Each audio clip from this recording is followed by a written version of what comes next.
This week on LTC News, new Cambodian art, tips for navigating open studios, and a home for entrepreneurs. Stay with us.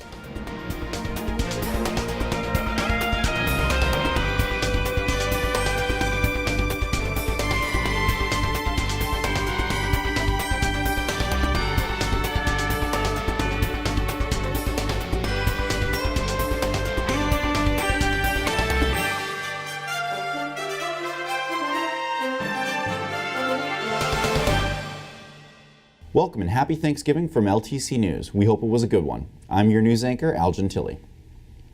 When you're driving down Middlesex Street, I'm sure you've noticed a new sculpture at the fork with Branch Street. LTC Executive Director Wendy Blom brings us the report of a new statue which was, for the Cambodian community, a labor of love. For Cambodians around the world, the religious sites in the jungle of northern Cambodia, near the town of Siem Reap, represent the finest period of Khmer culture. Built in the 12th century, the magnificent temple complexes of Angkor Wat, Bayun, and Ta Prohm attract more than 1 million visitors each year and are a source of pride for all Cambodians. Here in Lowell, the Cambodian community wanted to bring a bit of their homeland to America. They commissioned a sculpture based on the mammoth structures at the Bayun Temple. The sculpture was installed in September and blessed in a ceremony at the site on Middlesex Street. According to So Bin Pin of the Khmer Post, the project brought the Cambodian community together. This statue came to Lowell in September this year, and they did a ceremonial to install this when it arrived. And this mainly fundraised by community and business group and local in this area.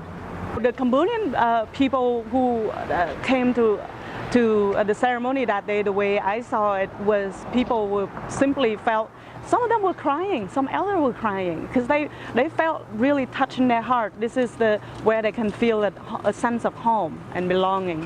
When they first started about 3 years back, the Cambodian government wanted to make a gift, and then the residents and people came together. They said they did not want that, and they wanted to privately raise the money and to purchase their own, and finally they made that happen.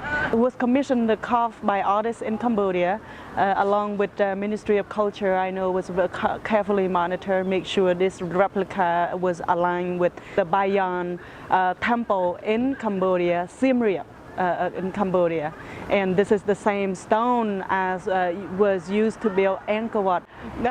This statue is not Buddha. It actually, the face is widely known as face of our King Jayavarman VII. He was the one that built the Angkor Wat temple in Cambodia, and this Bayan statue is it's a reconciliation between Buddhism and Hinduism. So the four faces represent for peace, harmony, forgiving, and compassion. Down here you see the lotus. So you will see a lot of that, and I think lotus also means in our culture purity. The sculpture project was organized by Cambodia Town Lowell Incorporated, and its cost, about $100,000, was completely funded by private donations. The sculpture is one part of the city's master plan for the revitalization of the area by creating an economic and cultural district called Cambodia Town. It's a beautiful symbol of the vitality of the Cambodian community in Lowell. It's a beautiful sculpture that brings a quiet corner of peace to a busy intersection. And now, Brian Dorrington, LTC Director of Municipal Programming, brings us his City Council synopsis. Hello and welcome to the City Council synopsis for the meeting of November 22nd, 2016. It's a short week, so it'll be a short synopsis because unfortunately we lose an entire day of editing, but that's okay because this is the week of my favorite holiday, Black Friday, the only day of the year when it's acceptable to knock Granny over for 20% off a solar-powered nightlight. But don't worry, Grandma, I have a feeling Santa will be leaving another hip replacement under the tree this year. The estimated price of the new high school is going up. This was discussed at the Financial Subcommittee meeting. A base repair study revealed that just to rebuild the high school as it is now, with no expansions or improvements, it would cost around $230 million. The estimated cost with improvements is currently around $330 million. It should be pointed out that the Massachusetts School Building Authority provides a reimbursement of 78% of the cost of the project. There are some things, however, that they won't provide reimbursements for, such as pools and modular buildings. As of now, the city is expected to have to invest $100 million of taxpayer money into the project. The city presented some numbers on the potential impact on real estate tax the new high school would have. A house assessed at around $250,000 will have to pay an additional $172 a year. A commercial property worth $250,000 will have to pay an additional $335 a year. This increase is just based on the high school project alone and doesn't take into account any other projects that may affect property taxes. There are still many unknowns about the project and its actual cost. City Manager Kevin Murphy just wanted to bring this information to the public as early as possible so the community can have a discussion about what type of high school the city wants and how much the city is willing to contribute. The next step is to create an educational plan highlighting the programs the city wants to incorporate, so the amount of space and types of upgrades needed can be estimated into the cost of the project. Many of the councilors stressed the importance of a first-rate high school, but asked developers and city staff to find ways to save the taxpayers money. Well, unfortunately, that's all I have time to report to you today. The Financial Subcommittee meeting ran an hour long and there are many specifics I was unable to cover, so I encourage you to watch the meeting in its entirety. Happy Black Friday and be swell. Lowell is home to hundreds of artists, and at certain times throughout the year, they open their studio doors to the public. Western Ave Studios, with 250 studios and nearly 300 working artists, is the largest single artist community on the Eastern Seaboard. This December, the Holiday Open Studios takes over Western Avenue, showing off the vibrancy of the Lowell art scene. To visit Western Avenue Studios is to take a trip to a land of fantasy and color with 5 full floors of visual delights. Open Studios in December is in a special event. We call it Holiday Open Studios. It's first 2 full weekends, Saturday, Sunday, and it's 12 to 5. The parking situation is really lovely here. We have lots of places to park. We easily handle 300, 400 cars. Because we're going to go down to that other floor. The sheer size of the mill complex can be daunting at first. Because it's a little bit like a warren of rabbit homes. But here's some good advice. If they have a Fitbit, they should definitely start on 1 because they can use the stairs and get some extra steps on there. And starting at 5 going down is just as wonderful as starting at 1 and going up. I think whatever pleases you, including being sort of improvisational. We have a map on every floor. We have studio listings inside both of the elevators. The iconic freight elevator is in operation during Open Studios. Step off on any floor and begin your journey.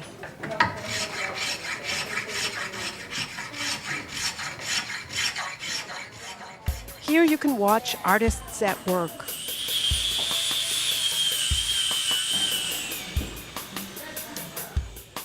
Sit in on an artisan demo.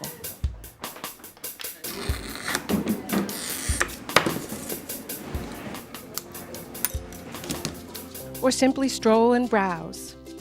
Another big piece of advice, wear comfortable shoes. Don't look glamorous to come to the studios. And if all this browsing makes you thirsty, a trip to the first floor takes you to the Navigation Brewery tap room, where they serve up some local brews. But perhaps the best reason of all to visit Open Studios? This is a great place to shop for handmade items, for items that really mean something. I mean, we have a very strong feeling about sort of anti-disposable community here. I really believe in a non-disposable lifestyle, and I think that the pieces that I make are perfect for that. It's something that you can buy and treasure and have a beautiful piece in your home that you use on a daily basis, and that it'll last hopefully for generations or at least a while. There are people here making lifelong gifts that are really beautiful to use and wonderful to buy and meaningful to give. And that's something that I can only say happens in an artist or artisan environment. It is so lovely to know that somebody is going to be enjoying something that I've made. And that's the same for all artists. There's so many handmade, beautiful things here, and to give locally from local artists and support the community, no better way to do it. Western Ave there's so many of us to come and check out. Caroline Gallagher for LTC News. There are also 50 live workspaces in the Western Ave lofts, many of which will be open.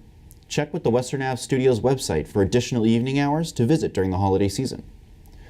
The University of Massachusetts encourages entrepreneurship in Lowell by providing shared workspace in a renovated mill building in the Hamilton Canal District. Tom O'Connell, Executive Director of the UMass Innovation Hub, gives us a tour. My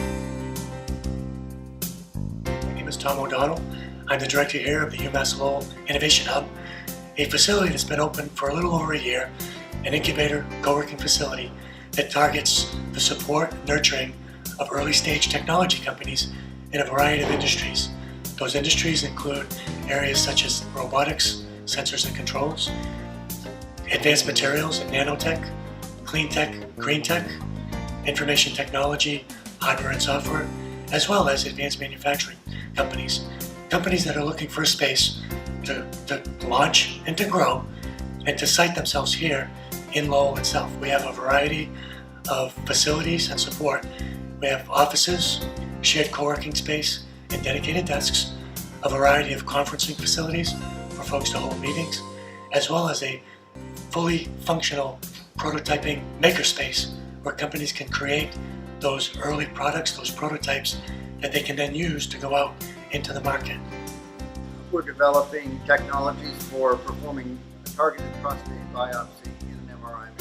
We're located here in the Innovation Hub because we needed both workspace, desk space, and office space, but we also needed access to a machine shop where we could fabricate prototypes for the system that we have. One of the programs that I'll highlight is called our Women's Entrepreneur Speaker Series.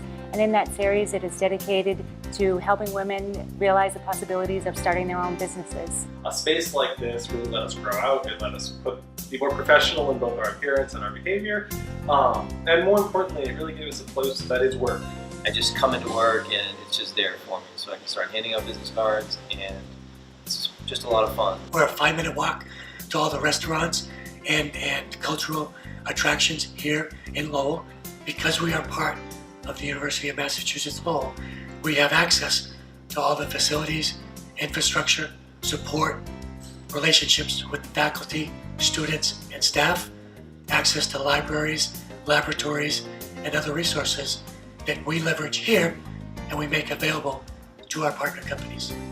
So ultimately, one of our key focuses and visions is to be a catalyst for the growth and economic development here in the Lowell area. We welcome everybody to join us here at the Innovation Hub. In this week's Sunspot, Congresswoman Niki Tsongas speaks with Lowell Sun Enterprise editor Chris Scott about the election aftermath and bringing jobs back to the area.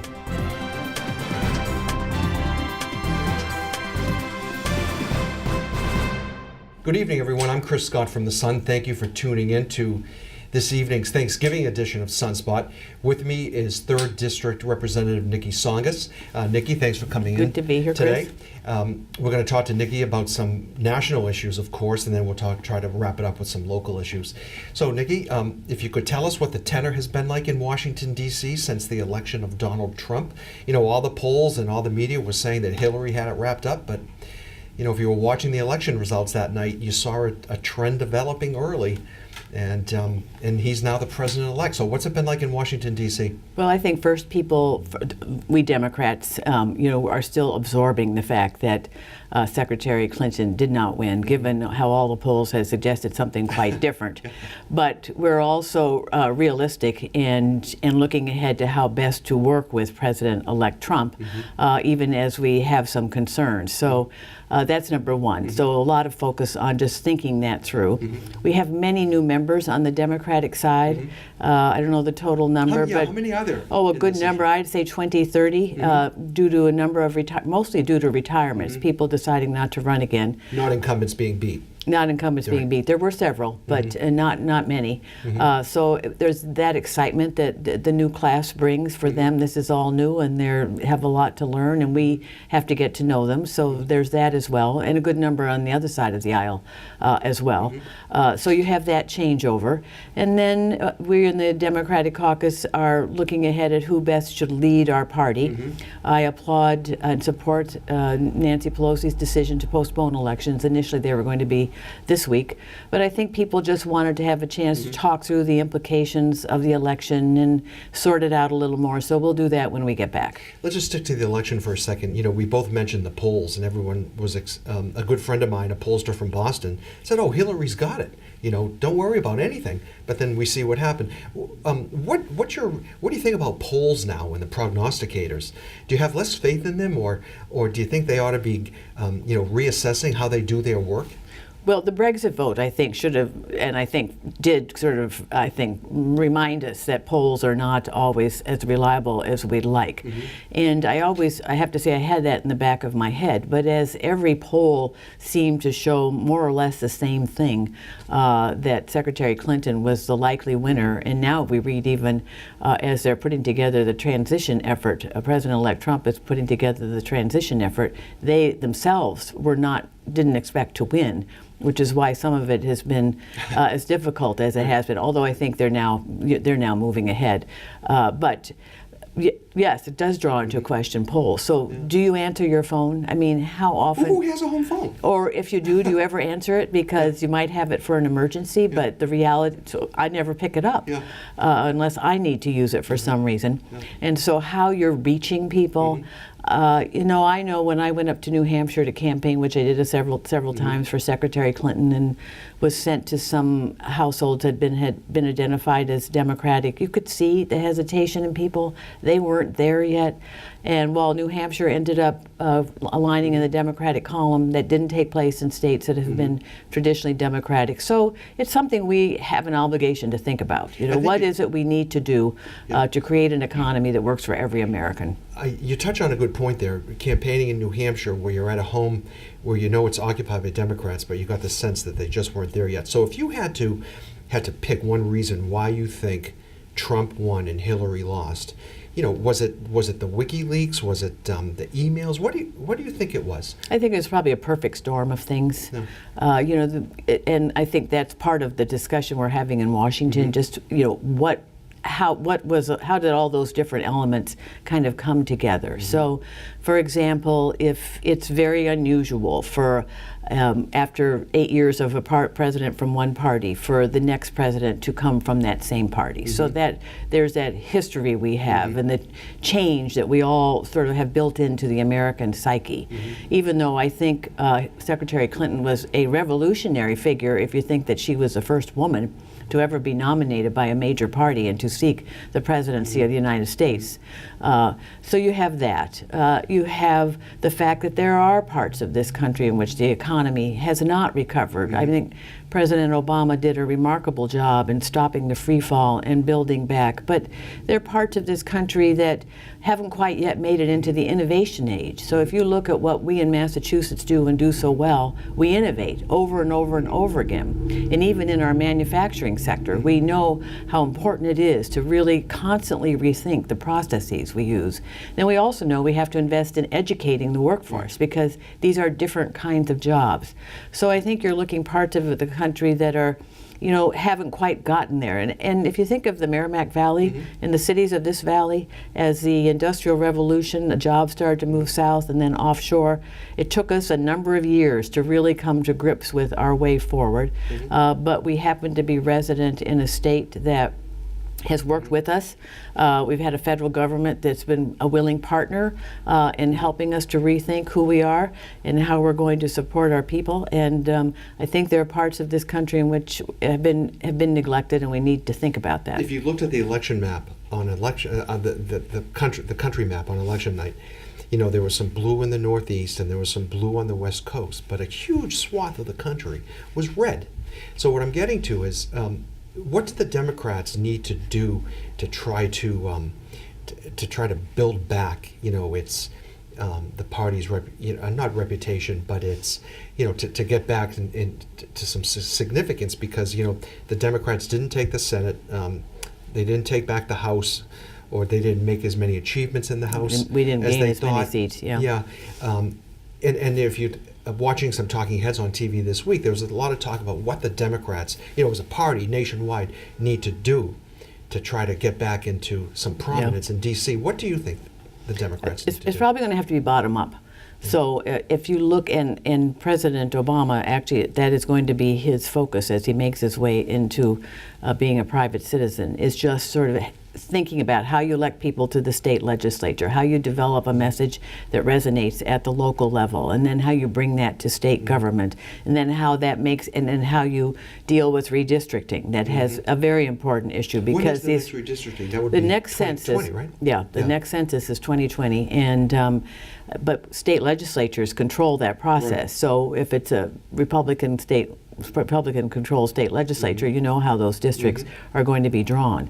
So there's a lot of effort that has to go into this, but I do think a lot of it has to come from the bottom up. But you're right. If you look at that map and you see where the blue dots are, which tend to be where most of the people are. So the geography is one thing, where the people are is another.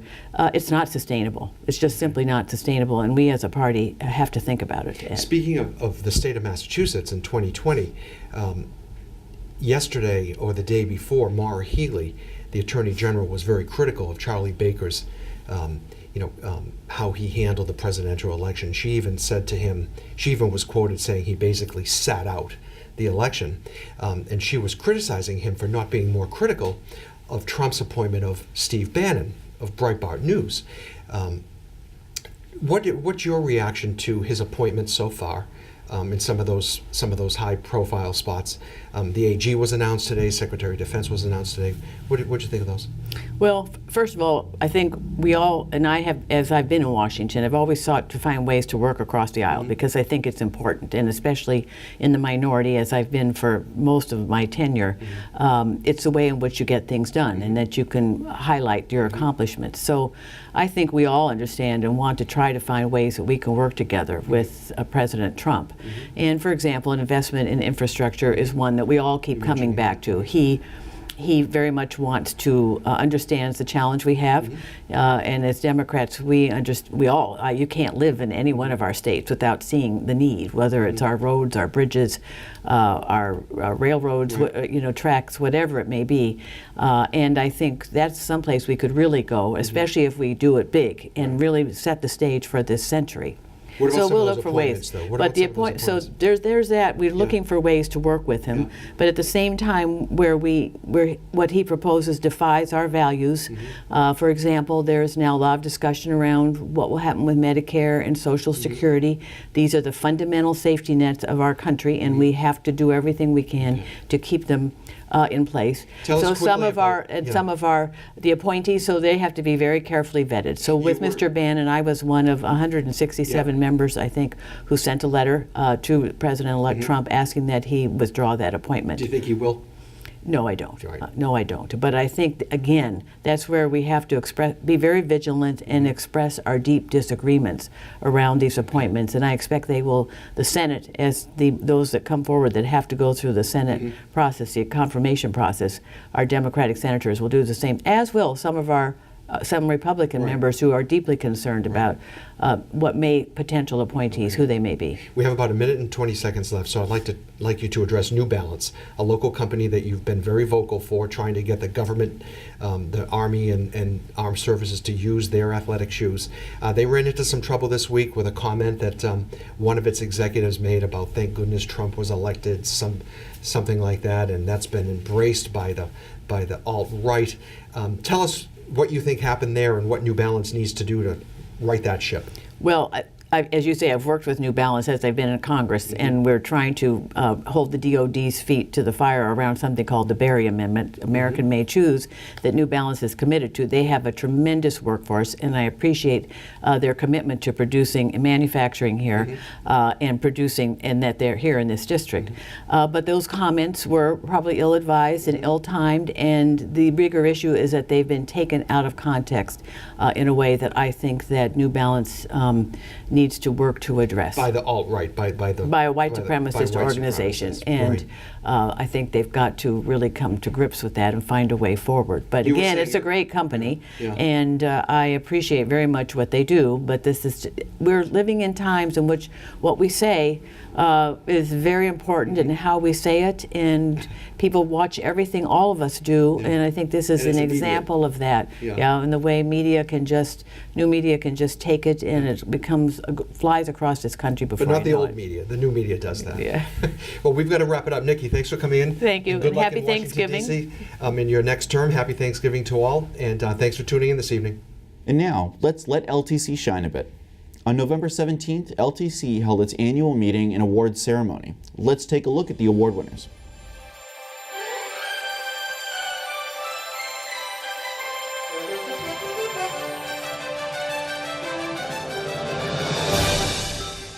Lowell Telecommunications Corporation is Lowell's community media center.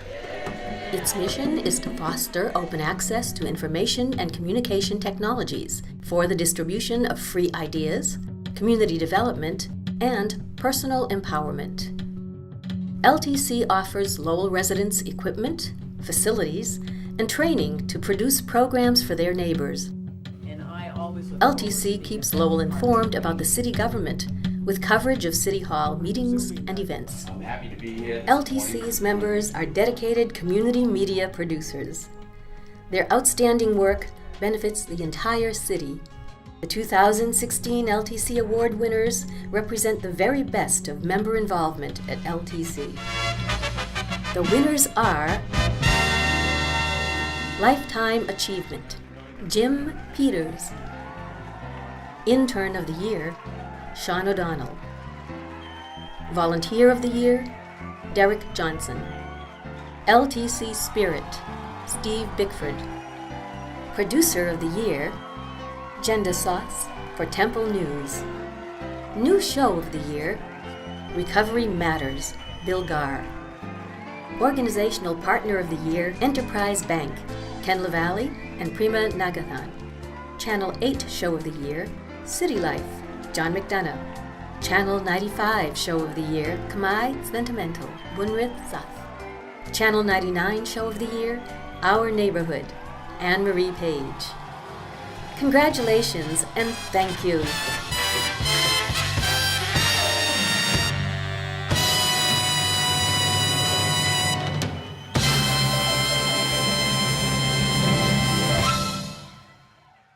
You can watch the entire event on LTC channels 8 and 99. Like us on Facebook and you'll get the showtimes. And that's it for this edition of LTC News, and see you in December. I'm Al Gentili. Stay warm and be well.